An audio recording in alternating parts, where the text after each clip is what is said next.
நாம் இப்போ கோகுலத்தில் இருக்கிறோம். திரு ஆயர்பாடி.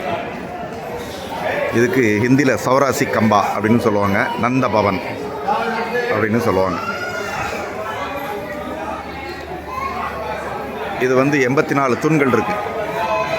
இந்த 84 தூண்களும் கிருஷ்ணர் காலத்திலேருந்தே இருக்குது. கிருஷ்ணர் வெண்ணெய் சாப்பிட்டு கையெல்லாம் கழுவ மாட்டார், அப்படியே இந்த தூணில் தேய்ச்சிருவார். இது தூண் ஒரிஜினல் 5000 வருஷத்துக்கு முன்னாடி உள்ளது. தூணு சீலிங் ரெண்டும் இங்கே ஒரிஜினல். இதில் ஒரு துவாரம் தருது. இதில் தான் யசோதம்மா தயிர் மத்து மேலே சப்போர்ட்டுக்கு வச்சு தயிர் கிடைவாங்க. இந்த இடத்துல யசோதம்மா தயிர் கிடைஞ்ச துவாரம். கோகுலம் கிருஷ்ணர் தரிசனம் பண்ணிக்கிடுங்க. Nanda Maharaj, left side Nanda Maharaj, right side Yashodamma, middle Balaram. கிருஷ்ணர் கீழே ஊஞ்சலில் இருக்கார்.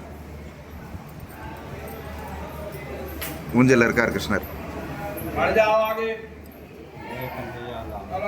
பலராமர், நந்த மகாராஜ், யசோதம்மா.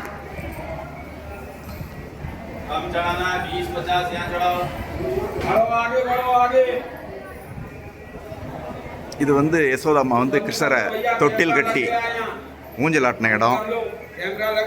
இது அந்த காலத்தில் எலக்ட்ரிசிட்டி கிடையாது, அதனால் இதில் எண்ணெய் ஊற்றி தீபம் ஏற்றுற இது.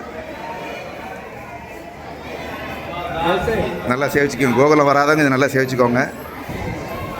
84 தூண் இருக்குது. 80 தூண்கள் விஸ்வகர்மா கட்டி கொடுத்தது. இந்த 4 தூண்கள் பிரம்மா கட்டி கொடுத்தது. எல்லாம் சேர்த்து மொத்தம் 84 தூண்கள். திரு ஆயர்பாடி, கோகுலம்.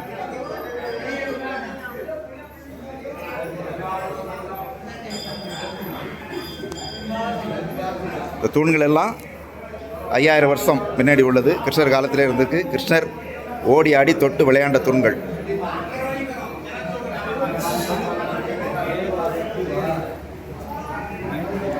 இங்கே ஒரு சுவாரஸ்யமான ஒரு சம்பவம் நடந்தது.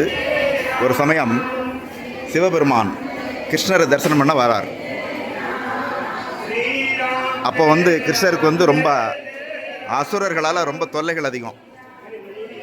அப்போ யசோதம்மா சிவபெருமானை பார்த்து பயப்படுறாங்க. ஏன்னா அவர் கழுத்தில் பாம்பு, திரிசூலம் இதெல்லாம் பார்த்துட்டு இவரால் தான் பையனுக்கு எதுவும் பிரச்சனை வருமோ நினச்சி அவங்க கிருஷ்ணரை பார்க்கறதுக்கு அலோ பண்ண மாட்டேங்கிறாங்க. அப்போ சிவபெருமான் கிருஷ்ணரை பார்க்காம நான் இந்த இடத்த விட்டு நகர மாட்டேன் அப்படின்னு சொல்லி 3 ராத்திரி 3 பகல் இங்கே உட்காந்து தியானம் பண்ணுறார். சிவபெருமான் பாகவதம் சொல்லுது, வைஷ்ணவானாம் யதா சம்பு. வைஷ்ணவர்களே சிவபெருமான் நம்பர் 1 சிறந்த பக்தர் அப்படின்னு ஸ்ரீமத் பாகவதம் சொல்லுது. பகவான் பக்தவத்சலன், பக்தர்கள் மேலே ரொம்ப பிரியம் உள்ளவர். சரி, ஒரு பக்தன் தன்னை பார்க்க வந்திருக்கான், அவனுக்கு தரிசனம் பண்ணணும் அப்படின்னு நினச்சி கிருஷ்ணர் ஒரு ஐடியா பண்ணுறார். யசோதாம்மாட்ட போய் நான் இப்போ சந்திரனை பார்க்கணும் அப்படின்னு கேட்குறாரு பகலில். இப்போ யசோதாம்மா சொல்கிறாங்க, பகலில் சந்திரனை வரமாட்டான், நைட்டில் தாண்டா பார்க்கலாம் அப்படிங்கிறாங்க. அப்போ கிருஷ்ணர் சொல்கிறார், வாசலில் ஒருத்தர் உட்காந்துருக்காரு, அவரோட ஜடாமுடியில் சந்திரன் இருக்குது, அதனால் அதை பார்க்கணும் அப்படிங்கிறார். உடனே யசோதாம்மா நேர சிவபெருமான்கிட்ட வராங்க. இப்படி என் பையன் சந்திரனை பார்க்கணுங்கிறான், உங்களை நேருக்கு நேர் பார்த்தான்னா ஏதாவது கந்திர்ச்சி விழுந்துடும் உங்களால். அதனால் ஒரு தொட்டியில் நீர் வச்சு அந்த நீரில் பையனோட முகத்தை காமிக்கிறேன், நீங்கள்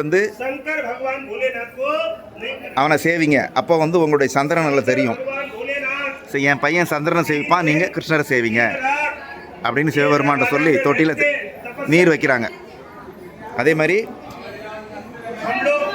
கிருஷ்ணரை அந்த தொட்டி பக்கத்தில் காமிக்கிறாங்க. சிவபெருமானும் கிருஷ்ணரை சேவிக்கிறார்.